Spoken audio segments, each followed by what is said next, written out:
নমস্কার, আপনারা দেখছেন এমবিএস নিউজ আর আমি আপনাদের সঙ্গে রয়েছি পিঙ্কি রায়। এখন আসছি বিস্তারিত খবরে। বাঁকুড়ায় লোক আদালতে ব্যাপক সাড়া। বাঁকুড়া সদর, বিষ্ণুপুর ও খাতড়া এই 3 মহকুমাতেই বসল বিচার বেঞ্চ। লোক আদালত একটি বিকল্প বিরোধ নিষ্পত্তি ব্যবস্থা। এটি এমন একটি আইনি পরিষেবা যেখানে বিভিন্ন প্রকারের মামলা ও বিরোধ দ্রুত বিনামূল্যে নিষ্পত্তি করা হয়। লোক আদালতের মূল লক্ষ্য হল জনগণের মধ্যে বিরোধ শান্তিপূর্ণভাবে মীমাংসা করা এবং তাদের আইনি সহায়তা দেওয়া। এখানে বিরোধ নিষ্পত্তির জন্য একটি বিশেষ প্রক্রিয়া রয়েছে, যেখানে উভয় পক্ষকে বসিয়ে আলোচনা ও আপোষের মাধ্যমে মীমাংসা করার চেষ্টা করা হয়। এটি সাধারণ আদালতের চেয়ে অনেক বেশি দ্রুত ও সাশ্রয়ী। শনিবার সারা দেশের সাথে বাঁকুড়া জেলার বাঁকুড়া, বিষ্ণুপুর ও খাতড়ায় লোক আদালত বসানো হয়। এবারে 11,000-এর বেশি কেসের সমাধান করা হয়েছে। বাঁকুড়া থেকে মিলন পাজার রিপোর্ট, এমবিএস নিউজ। আজকে লোক আদালতের বিষয় হচ্ছে যে আমরা সমস্ত যে ম্যাটার্সগুলো আছে, ব্যাংক, ইলেকট্রিসিটি, কোর্টের যে পেন্ডিং কেসগুলো আছে, ট্রাফিক ই চালান, তারপরে আপনার যে আইপিসির যে ছোট ছোট ধারার কেসগুলো আছে, এনজিআর কেস যেগুলোকে বলা হয়, এগুলো আমরা টেক আপ করছি। টেলিফোন কেসেস আছে, এগুলোকে টেক আপ করছি। সাধারণত আমরা দেখেছি কি মানুষ যারা লোন নিয়েছেন ওনারা কিন্তু লোন দিতে পারছেন না, বাড়িতে কোনো সমস্যা থাকার জন্য, আর্থিক সমস্যা থাকার জন্য, বা বাড়িতে হয়তো অসুস্থ হয়ে গেছেন, ওই অসুস্থ লোকের চিকিৎসা করানোর পেছনে ওনার অনেক টাকা খরচ হয়ে গেছে, উনি দিতে পারছেন না। তো যাতে ওনারা লোন শোধ করতে পারেন, কেন লোন এখন প্রয়োজন সমস্ত কিছুতে আমাদের দেখছি কি লাগছে। আপনার যদি বাচ্চাকে পাড়াতে উচ্চশিক্ষা দিতে হয় তখন এডুকেশন লোন নিতে হচ্ছে, বাড়ি ঘর করতে গেলে আপনার হোম লোন নিতে হচ্ছে, গাড়ি কিনতে গেলে ভেহিকেল লোন নিতে হচ্ছে। তো আগের লোনটা যতক্ষণ শোধ হচ্ছে না, উনি বাকি মানে ভবিষ্যতে কিন্তু লোন পেতে ওনার অসুবিধা হচ্ছে। এই লোনটা যদি শোধ করে দেন উনি, তাহলে ভবিষ্যতে লোন পেতে ওনার সুবিধে হবে।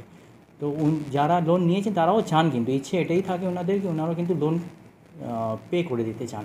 কিন্তু সমস্যা ওই আর্থিক অবস্থা খারাপ থাকার জন্য বা বাড়িতে কোনো অসুস্থ রুগী থাকার জন্য ওনারা করতে পারেন না। তো আমরা লোক আদালত করে ব্যাংকে রিকোয়েস্ট করি কি এই যারা লোন শোধ করতে ইচ্ছুক আছেন, যাতে ওনারা করতে পারেন, তো ওনাদের অসুবিধাগুলোকে মাথায় রেখে ওনারা যদি কিছু রিল্যাক্সেশন দেন প্রিন্সিপাল যে অ্যামাউন্ট উনি যে নিয়েছিলেন লোন সেটার উপরে, তো তাতে কী হবে কি উনি পেমেন্ট করে দেবেন। আর একটা আমরা সুবিধে করে দিচ্ছি কি লোনটা কিন্তু এক্ষুনি আজকেই সমস্ত লোন শোধ করতে হবে এরকম নয়, আমরা ইনস্টলমেন্ট ব্যাংকের সাথে কথা বলে ইনস্টলমেন্টেরও কিন্তু ব্যবস্থা রাখছি। যিনি দেখছেন কি হ্যাঁ উনি মোটামুটি টাকা আছে হাতে, উনি করতে পারবেন, তাকে ওনাকে একটা শর্ট ইনস্টলমেন্ট করা হচ্ছে। যার বাড়িতে কোনো আর্থিক আপনার প্রবলেম রয়েছে বা অসুখ বিসুখ রয়েছে, তো ওনাকে একটু লং আমরা টেনিওর দিচ্ছি ইনস্টলমেন্টে। এছাড়া আমরা ট্রাফিক ই চালান কেসেসগুলোকেও টেক আপ করছি। বিষ্ণুপুর, খাতড়ার কেসগুলো আমরা আগে বাঁকুড়া জেলা আদালতেই টেক আপ করতাম, কিন্তু আমরা দেখলাম কি বিষ্ণুপুর, খাতড়া থেকে মানুষজন এসে যখন এখানে জমা দিচ্ছেন, তো জমা দিতে কিন্তু সময় লাগছে, কেন বাঁকুড়ার লোকজনও রয়েছেন, তারপরে বিষ্ণুপুর, তারপর খাতড়া। তো যারা বিষ্ণুপুর, খাতড়া থেকে এসেছেন দেখা যাচ্ছে কি ওনারা কিন্তু যখন জমা দিচ্ছেন বাড়ি ফেরার জন্য কিন্তু ওনারা আর গাড়ি পাচ্ছেন না, এত দেরি হয়ে যাচ্ছে জমা দিতে। তো আমাদের বিষ্ণুপুর আর খাতড়াতেও কোর্ট রয়েছে, ওখানেও কিন্তু লোক আদালতের বেঞ্চ আমরা কিন্তু করেছি। আমরা কিছু কোর্ট কেসেসও চেষ্টা করছি যে যাতে সেটেল করে দিতে পারি। দুপক্ষকেই ডাকছি আমরা, যেটা পেন্ডিং কেস আছে ওটা হয়তো আদালতে শেষ করতে 5 বছর বা 7 বছর লেগে যাবে। আমরা চেষ্টা করছি যদি নেগোশিয়েট করে মীমাংসা করিয়ে দিয়ে যদি ওটাকে করা যায়, সেটেল করে দেওয়া যায়, তো সেটারও আমরা চেষ্টা করছি, যাতে ওই মানুষজনকে 5 বছর 7 বছর একটা আদালতে না আসতে হয় আর ওই কেসে রায় পাওয়ার জন্য। তো যদি দুপক্ষই ইচ্ছুক থাকেন তাহলে আমাদের চেষ্টা থাকে মীমাংসা করে ওনাদের কেসটা সেটেল করে দেবেন। আজকে কি 3 জায়গাতেই চলছে, বাঁকুড়া, বিষ্ণুপুর, খাতড়া? হ্যাঁ, আপনার আজকে 3 জায়গাতেই বাঁকুড়া, বিষ্ণুপুর আর খাতড়া কোর্টে আমাদের লোক আদালতের বেঞ্চ সেট আপ হয়েছে। আমাদের যেহেতু বাঁকুড়াতে কেসেস বেশি, এই জন্য বাঁকুড়া জেলা আদালতে আমরা 9টা বেঞ্চ করেছি, বিষ্ণুপুর আদালতে আমরা 5টা বেঞ্চ করেছি, আর খাতড়া আদালতে 3টে বেঞ্চ করেছি লোক আদালতে।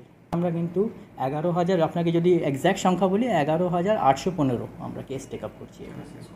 টাকা যিনি আছেন তার লোন আছে, সে দিতে পারছে না, তারপরে চিন্তা ভাবনা কি আছে, অবস্থা কি আছে? হ্যাঁ, খুব ভালো প্রশ্ন আপনি করেছেন। অনেক সময় দেখা যায় কি উনি যখন আসছেন কথা বলছেন ব্যাংকের লোকের সাথে, ওনার লোন রয়েছে, যিনি লোন নিয়েছিলেন উনি কিন্তু যখন ওনার সাথে নেগোসিয়েশন হলো, কথা হলো, উনি একটা অ্যামাউন্টে বললেন, রাজি হলেন, একটা টেনিয়রও ওনাকে করে দেওয়া হলো। তারপরে উনি আরও আর্থিক সমস্যা আর্থিক অবস্থা খারাপ হওয়ার জন্য দেখা যাচ্ছে যে উনি হয়তো ওই টেনিওরে ওই অ্যামাউন্টটা দিতে পারছেন না। তো তখন কিন্তু উনি যদি পারছেন না, তাহলে উনি আমাদের অফিস রয়েছে, ফ্রন্ট অফিস, ওখানে এসে যোগাযোগ করতে পারেন, আমাদেরকে বলতে পারেন যে আমাকে এরকম একটা করে দেওয়া হয়েছিল, তাহলে আমার যদি একটু টেনিওরটা বা অ্যামাউন্টটা একটু কমিয়ে দেওয়া হোক, টেনিওরটা একটু বাড়িয়ে দেওয়া হোক, এরকম যদি রিকোয়েস্ট করেন, তাহলে আমরা ব্যাংকের সাথে কথা বলে সেই ফেসিলিটিটা ওনাদেরকে করিয়ে দিতে পারি।